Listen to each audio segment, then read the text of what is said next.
of the Spirit. We get love. We get joy. Come on. We get peace. We get long-suffering, gentleness, goodness, faith, meekness, temperance. Against such there is no law. And it comes from a term being grafted in. I remember at New Life, I preached and described a message. I had a tree on the platform, artificial tree. I took off a branch and I showed what being grafted meant. I was in Florida, me and my family. We was in Florida in revival. We was down there for about a month. As we was down there tomorrow, I looked out and I seen. And I talked about this last Sunday. And I talked about how that the oranges was on this tree. We seen orange trees, which isn't nothing new when you go to Florida.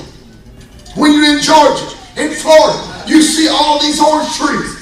But the thing was, on this other tree, I seen oranges on this one tree. But on the same tree, I seen grapefruit hanging on that same exact tree. And I began to question, I began to wonder, I asked the pastor, who is preaching revival for? I said, why is that tree producing oranges and grapefruit all in the same tree? And that's when he said it was grafted into that tree.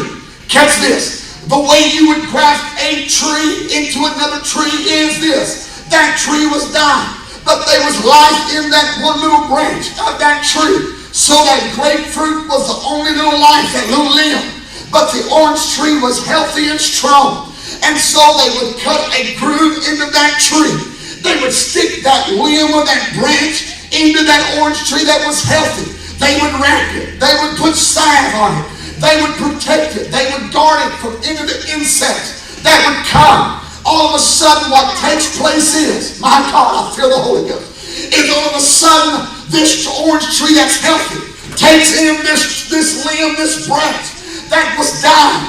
But when it's grafted in, all of a sudden it takes and dumps it, grafts it in, wraps it up, and begins to cover itself with its own bark. Until now, that branch that was separate now becomes one.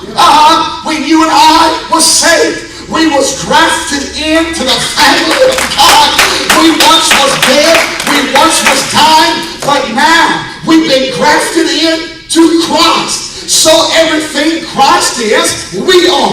Everything Christ produces, we now produce.